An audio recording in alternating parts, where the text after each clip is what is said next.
여러분 혹시 만화 영화 중에 뽀빠이 아세요? 들어보셨죠? 한 번쯤은 보셨을 텐데 줄거리가 뭐죠? 여자 친구 애인이 올리브가 이렇게 가다 보면 이 털보가 나타나서 브루투스가 나타나서 막 괴롭히죠. 자기랑 사귀자고. 그러면 막 싫다고 하다가 괴롭힘을 당하면 이제 뽀빠이 살려줘요 이러면 이제 갑자기 이제 어디선가 짠 나타난 뽀빠이가 열심히 하려고 하는데 못 당하죠. 너무 뚱뚱해서 너무 힘센 브루투스라서. 그러다가 어떻게 합니까? 실컷 두들맞다가 어디선가 나타나는 시금치를 먹고 힘이 그냥 천하장사가 돼서 한 방 뻥 때리면 그냥 하늘로, 그렇죠? 이 브루투스가 이제 쭉 로켓처럼 올라가는 그런 내용이죠. 어릴 때 참 재미있게 봤었고 또 뽀빠이 먹는 것도 있었던 것 같은데요, 그렇죠? 많이 먹었던 걸로 기억이 납니다. 근데 별로 지금 생각해 보면 좋은 만화는 아닌 것 같아요. 왜냐하면 좀 미국 성향, 그러니까 한 사람을 위대하게 만드는 영향이 있었고요. 영웅주의를 하려는 그런 게 있었고, 또 하나는 남자는 언제나 힘이 세야 된다고 하는, 그렇죠? 그리고 여자는 언제나 가냘퍼야 하고 또 연약한 척. 그래서 집에 있으면 뭐든지 다 하면서도 싸랑 가만히 드는 사람도 나가면 연약한 척 이렇게. 그래서 올리브 컴플렉스 내지는 뽀빠이 컴플렉스 이런 게 아닐까 그런 생각도 해보는데요. 근데 실제로 이 뽀빠이 만화를 하게 된 이유가 미국에 시금치가 많았어요. 시금치가 많아지면서 시금치 회사가 시금치 통조림을 만들었는데 이걸 어떻게 하면 좀 팔 수 있을까 고민하다가 만들었던 거죠. 그래서 여러분 자세히 보시면 뽀빠이가 시금치를 먹는 게 아니고 통조림 안에 있는 시금치를 먹습니다.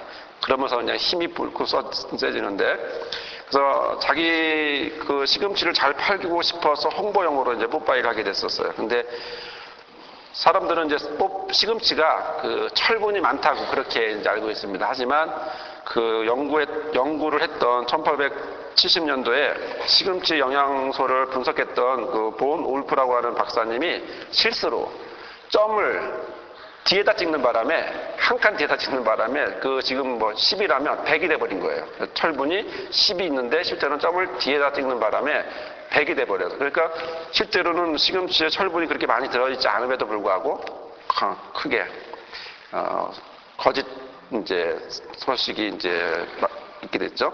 그래서 시금치를 먹으면 힘이 난다. 실제로는 시금치를 먹어도 힘이 나진 않습니다. 힘을 내는 단백질이나 탄수화물, 여러 가지 이런 에너지원이 포함되어 있지 않기 때문인데, 그렇지만 시금치를 먹으면 힘이 나는 건 아니지만 시금치를 먹으면 여러 가지 이제 비타민이나 풍부한 요오드나 여러 가지들이 있어서 우리 대장에 좋고, 그리고 뇌 기능이 저하되는 것을 막아준답니다. 그리고 항암 역할을 해서 그런 이야기들을 시금치를 통해서 이야기를 보고 또 시금치를 통해서 영향을 받게 되죠. 미국에 가면 참 재미난 대회가 있는데 뽀빠이 대회가 있어요. 여러분 지금도 하는지 모르겠는데 뽀빠이 대회가 있었어요. 뭐냐면 여기는 가늘게 하고 여기만 키우는 거예요. 여기만. 그래서 가장 뽀빠이다운 사람, 여기는 근육이 하나도 없고 여기만 이렇게 있는 기형적인 운동을 하는, 그래서 이것만 힘을 하는 그런 사람을 보여요. 그래서 가장 뽀빠이에 닮은 사람이 되면 1등이 됩니다. 그 사람 상품도 받고 하는데요. 하지만 건강은 골고루 건강해야겠죠. 한 군데만 이렇게 있는 것이 아니라 온몸이 건강해야 될 줄 압니다. 자, 시금치를 먹고 힘을 내고 그리고 이겨내겠지만, 그렇다고 한 번만 힘을 내는 그런 시금치 효과가 아니라 계속해서 한 번 건강한 것이 아니라 영원히 끝없이 건강한 그런 모습들이 될 줄 압니다. 그러기 위해서는 이제 끊임없이 운동도 해야겠고 여러 가지 모양들이 필요합니다.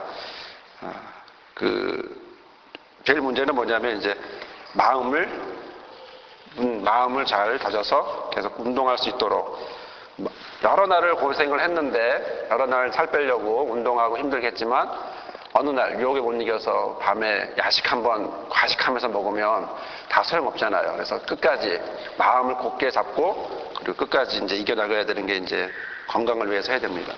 오늘 우리에게 주시는 말씀을 잘 보시면 아름다운 장면을 우리가 상상하며 그릴 수 있습니다. 그 33장의 말씀을 보면 34장의 말씀을 보면 그 에스겔은 두 가지 주제가 있습니다. 앞에 1장부터 32장까지는요 심판에 대한 이스라엘에 대한 심판에 대한 이야기가 있고요. 33장부터는 이스라엘의 회복에 대해서 이야기가 나오고 있습니다. 그러면서 예배를 온전한 예배를 드리는 이야기로 에스겔서가 끝나는데 그 가운데 있는 오늘 우리가 읽은 34장의 말씀은 특히 이렇게 얘기가 되어 있습니다. 내가 내 양을 찾아가겠다. 그리고 내 양들이 흩어져 있지만 거기서 어떻게 해요? 건져내겠다라고 얘기하죠. 그래서 본토로 돌아와서 그들이 먹을 수 있도록 해주겠다라고 이야기했습니다. 자, 14절을 같이 한번 보도록 할까요? 14절을 같이 읽겠습니다. 시작. 좋은 꼴을 먹이고 그 우리를 이스라엘 높은 산 위에 두리니 그들이 거기서 좋은 우리에 누워있으며 이스라엘 산 위에 살찐 꼴을 먹으리라. 이렇게 말씀하셨습니다. 그러면서 그 15절에서 보면 내가 친히 내 양의 목자가 되어서 그것들을 어떻게 해요? 누워있게 해주겠다. 이렇게 얘기하고 있습니다. 우리에게 주시고자 원하는 것이 무엇이냐? 또 자세하게 또 16절에 나와 있는데 상반절에 보면 그 잃어버린 자를 내가 찾으며 쫓긴 자를 내가 돌아오게 하고 상한 자를 내가 싸매어주고 병든 자를 어떻게 해요? 강하게 해주겠다라고 하는 하나님의 그 회복의 역사가 오늘 우리에게 주시는 본문의 말씀에 있습니다. 이렇듯 하나님은 이스라엘을 또 우리를 향해서 회복의 그리고 성장의 모습을 원하시고 있고 또 그러기에 위해서 또 좋은 꼴로 좋은 우리에 누워있게 하시고 또 힘들어하고 어려운 사람들에게 싸매어주고 또 병든 자는 강하게 해주는 그런 모습을 하게 있습니다.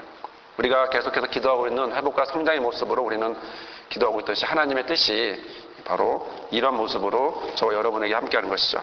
그렇기 때문에 우리는 모두는 하나님 안에서 참되게 그리고 건강하게 주 안에서 그리고 또 모습도 건강한 성도로 또 우리 교회도 건강한 교회로 만들어져야 될 줄 믿습니다.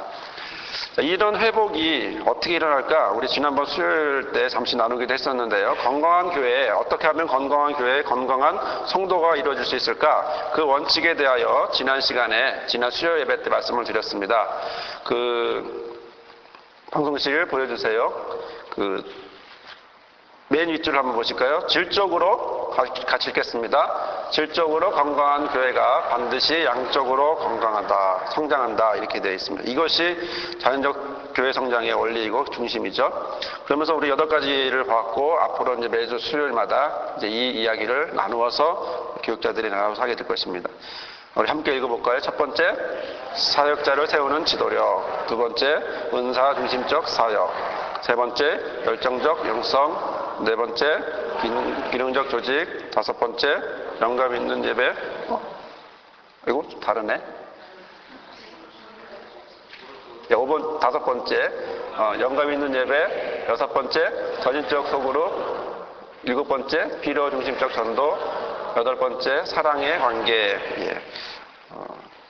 자, 이것을 이루기 위해서 필요한 것이 있습니다. 그것이 뭐냐면 최소치 전략이라는 것이 필요합니다. 최소치 전략. 이 그림에서 보다시피 최소치 전략이라는 것이 있는데 이제 그 취약점이 있습니다. 어디나 사람은 취약점이 있어요. 한 곳이 온몸이 다 건강한 게 아니고 어떤 부분이 약한 부분이 있는 것처럼 8가지를 체크해 봤을 때 우리 교회가 강한 부분이 있고 약한 부분이 있을 거라는 겁니다. 그렇게 체크를 해 보았을 때 약한 부분이 있고 강한 부분이 있다면 이 통처럼 그 물통처럼 어떤 부분은 높고 어떤 부분은 얕은 그런 부분이 있겠죠. 그러면 물을 아무리 물을 부어도 어떻게 되겠습니까? 그 약한 부분에 그것이 내려가고 거기도 이제 물이 새는 그런 모습이 되겠죠. 그렇기 때문에 가장 좋은 방법은 그 긴 부분을 계속해서 늘리는 게 중요한 것이 아니라 약한 부분을 어떻게 해요? 보완해주는 그런 모습이 필요합니다. 자, 우리들이 농사를 생각해 본다면, 농사를 비유해 본다면, 자, 식물이 제대로 자라기 위해서는 4가지가 필요합니다. 4가지 무기물이 필요한데, 질소, 석회, 인산, 칼륨이라고 하는 것이 4가지가 필요한데요. 그 중에 어떤 땅이 만약에 질소가 많다고 합시다. 그러면 그 땅에 계속 질소가 많도록 계속 해야 될까요? 그렇진 않습니다. 그 중에 가장 부족한 부분, 바로 그것을 해서 같이 올라갈 수 있도록 해줘야 된다는 것이죠. 그러니까 최소치 전략이라고 하는 게 뭐냐면 가장 약한 부분을 보완하면서 강한 부분은 계속해 나갈 수 있도록 도와주는 거죠. 약한 부분과 강한 부분을 서로 보완하면서 성도의 건강과 성도의 교회의 건강을 회복시키자라고 하는 것이 그 중심 생각입니다. 자, 하지만 교회라고 하는 곳이 이렇게 뭐 부속품 로봇 조립하듯이 이렇게 부속품 꿰맞추듯이 이렇게 쉬운 게 아닙니다. 교회라고 하는 것도 이 생명체 같은 곳이라서 각 세포마다 번식하고 큰 몸을 이루는 그 생명체가 유기체이기 때문에 어떤 생명체의 성장의 원리가 있기 마련입니다. 그것을 교회 성장 원리 안에서 보면 교회 안에 움직이는 생명체적 잠재력이라고 하는 이것을 생명체 성장의 6가지 원리라고 이야기를 합니다. 오늘 이 6가지를 간단하게 여러분들에게 알려드리려고 합니다. 우리 함께 읽어보겠습니다. 첫 번째, 상호 우전성의 원리. 두 번째, 번식성의 원리. 세 번째, 에너지 전환성의 원리. 네 번째, 다목적성의 원리. 다섯 번째, 공생성의 원리. 여섯 번째, 기능성의 원리. 이 6가지의 것을 우리가 보려고 합니다. 첫 번째, 상호 의존성의 원리를 여러분과 함께 보려고 하는데, 하나님은 모든 것을 창조하셨지만 그 창조하신 것이 하찮은 민물에서부터 시작해서 거대한 혹성에 이르기까지 서로 연관이 있습니다. 따로 개별적인 것이 아니고 서로 연관이 있다라고 하는 생각입니다.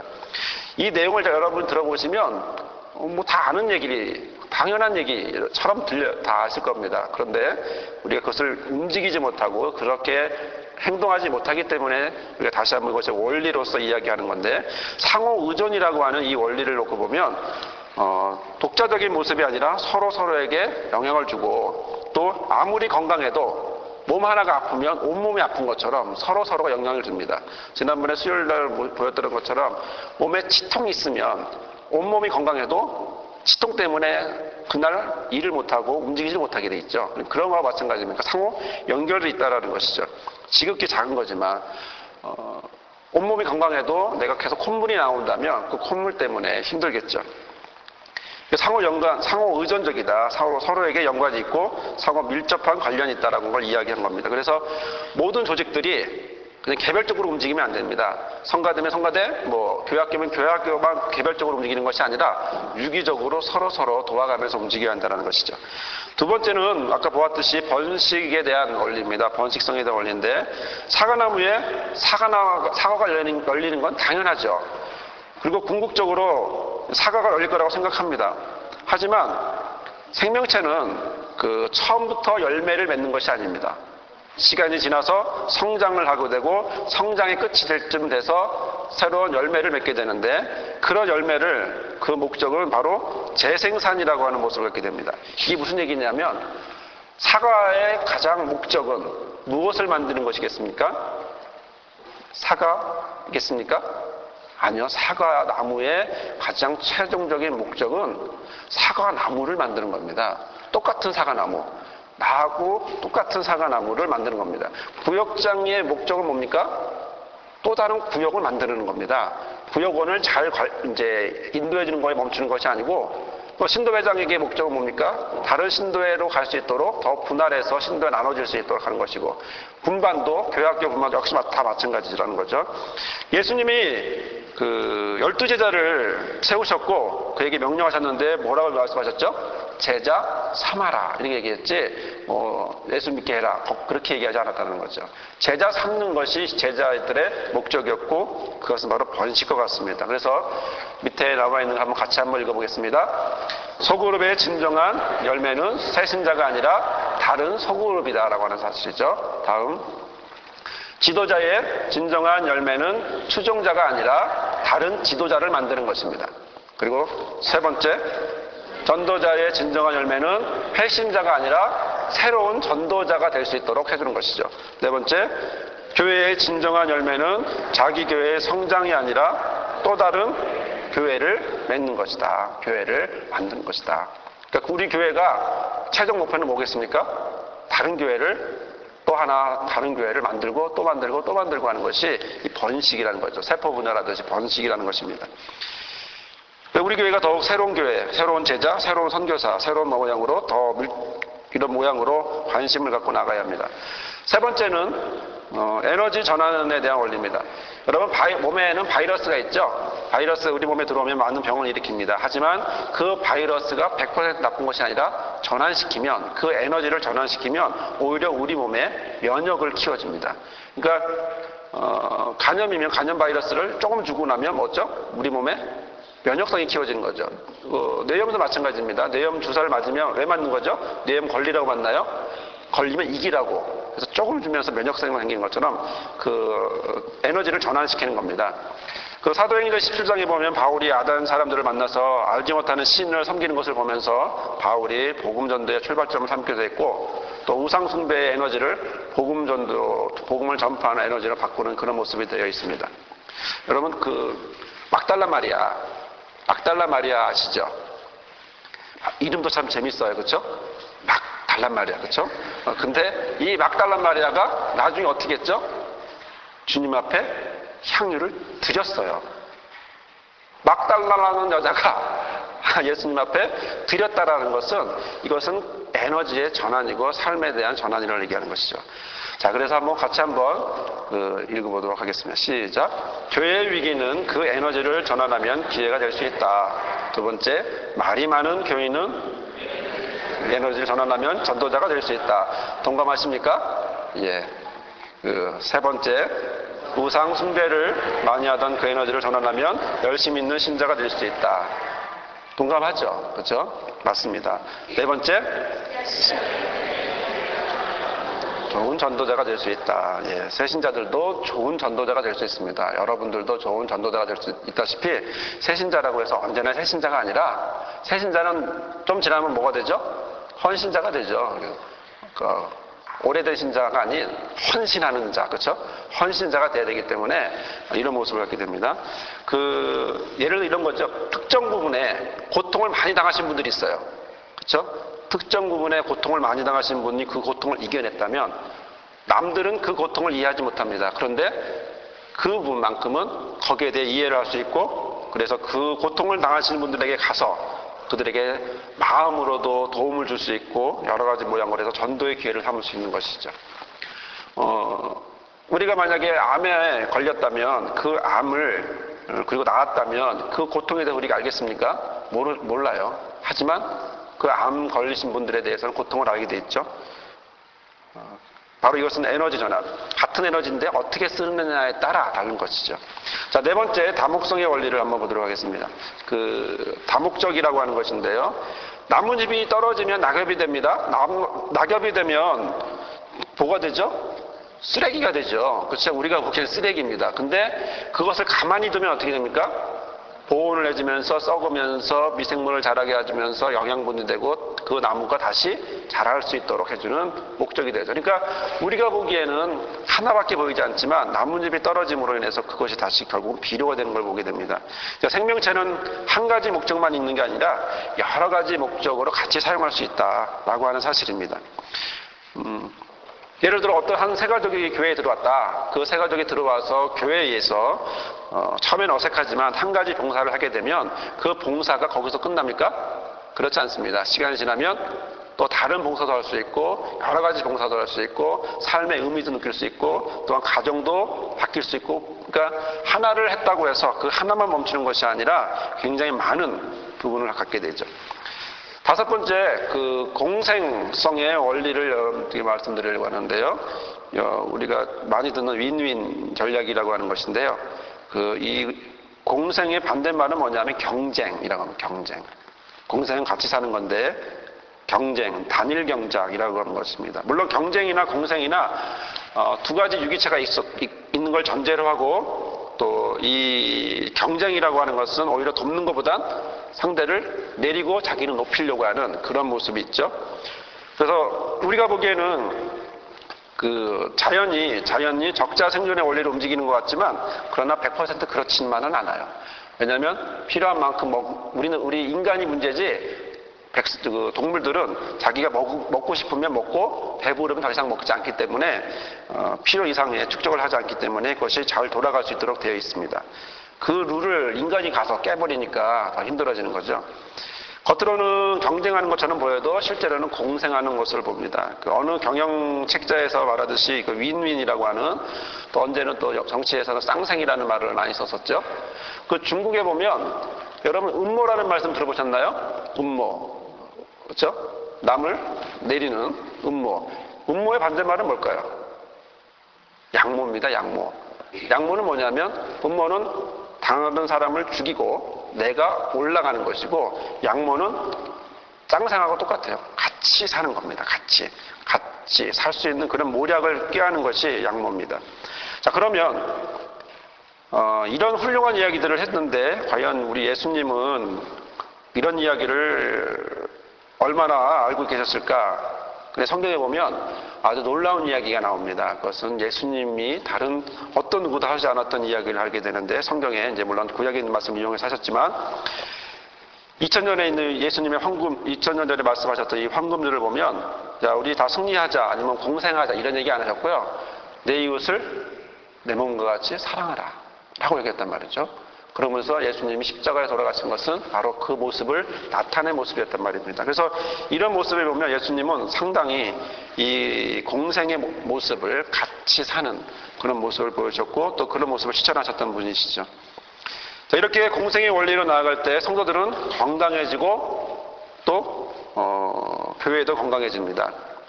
받은 은사를 남을 위해서 활용하게 되면 자기만 좋은 것이 아니고 이렇게 같이 좋을 수 있습니다. 모든 사람이 다 노래에 대한 달란트를 받는 건 아니에요. 우리 찬양단처럼 이렇게 앞에 나와서 찬양을 하게 되면 본인도 은혜롭게 찬양할 수 있어 좋지만, 또 같이 나누는 우리 모두도 함께 은혜를 받을 수 있어 좋죠. 그러니까 모든 사람이 다 노래를 잘하지 않지만, 그러나 앞에서 노래 잘하는 사람이 이끌어주면 같이 은혜 받을 수 있다는 사실입니다. 이것이 공생의 원리이고 또 그런 삶을 사는 것이죠. 마지막으로 기능에 대해서 말씀을 드리려고 합니다. 하나님의 창조 세계 안에서는 모든 것이 존재 목적이 나름대로 특별한 기능을 가지고 있습니다. 예를 들어서 하나님이 강을 만들었을 때 꾸불꾸불 만드신 이유가 있습니다. 또 벌레를 만드신 이유가 있습니다. 그런데 사람들은 뭐 하죠? 꾸불꾸불 가는 이 강을 곱게 펴놓죠. 그렇죠? 그래서 어떻게 되죠? 홍수나죠. 이런 모든 과정들이 있어요. 그러면 퇴적물도 안 생기게 하고 뭐 여러 가지 모양들을 만들어놨는데, 또 벌레 같은 경우는 살충체를 만드는 바람에 다 죽고, 그러니까 그 벌레를 먹고 살아야 되는 동물도 죽고 뭐 다른 곤충 그렇게 해서 다른 것들 다 죽고, 또 천적은 또 살아서 괴롭히게 되고, 이런 모습을 사람들이 하게 됐죠. 즉 기능이 있는데 그 기능을 무시한 것이고, 그 기능의 기준을 사람한테 보기 때문에 그렇습니다. 자, 나무에 분명히 모든 나무는 열매를 맺습니다. 그리고 그 열매 맺는 것이 당연합니다. 또 예수님도 반복해서 이 자연의 법칙에서 언급을 하셨고, 영적인 언급을 통해서 말씀하셨습니다. 예수님은 좋은 나무마다 아름다운 열매를 맺는다라고 말씀하셨는데, 그 전제로 마태복음 7장 16절에 보면 그 열매로 그들을 알지니라고 말씀하셨습니다. 여러분, 지금 여러분들 모습을 보고 여러분을 판단할 수 없습니다. 저나 여러분이나 지금 보고 잘했다 못했다, 잘한다 못한다 말할 수 없습니다. 뭘로 판단할 수 있습니까? 그 뒤에 열매를 보고 압니다. 열매를 보고 알 수 있습니다. 구역장 잘하고 못하고 어떻게 알 수 있습니까? 연초에 잘하는지 못하는지, 연말에 잘하는지 모르지만 그 열매를 보면 압니다. 또 그 다음 구역장을 통해서 어떻게 모양을 만들어지는지 보면 알게 되겠죠. 생물학적으로나 성경적으로나 이 모든 열매는 눈으로 볼 수 있기 때문에 그렇습니다. 구체적으로 나오기 때문에. 우리는 그 열매를 살펴봄으로 인해서 한 유기체, 교회, 성도 이런 부분에 어떤 질을 측정할 수 있습니다.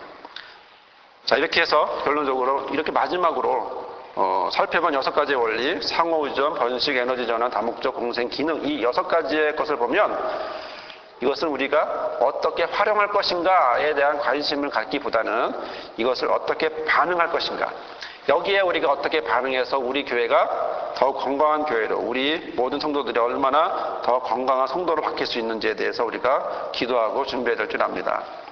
사랑하는 성도 여러분, 우리는 지금 회복과 성장을 향하여 나가고 있습니다. 우리 교회가 계속 기도하고 있고, 저와 여러분이 함께 기도하고 있고, 또 저와 여러분의 삶이 과거보다는 점점 더 나아지는, 회복되고 성장하고 그래서 그리스도 안에서 장성한 분량에 이르기까지 성숙한 삶에 살 때까지 그래서 성화된 삶을 살 때까지 우리가 그런 모습으로 나아가려고 준비하고 기도하고 애쓰고 있습니다. 이 모든 것은 한 사람의 아니면 몇 사람의 지도자나 목회자가 되는 게 아닙니다. 밀어붙이기식의 그런 이야기로는 이제는 되지 않습니다. 교회 내에서 실질적으로 모든 사람들이 같이 움직여줘서 약한 부분에는 강한 부분이 덮으면서 서로 보완해가면서 움직여져야 한다는 것이죠. 한 사람의 것으로 움직이는 것이 아니라 전체 모두가 성령의 역사하심으로 성령의 도구가 되어서 움직여야 한다고 하는 사실입니다.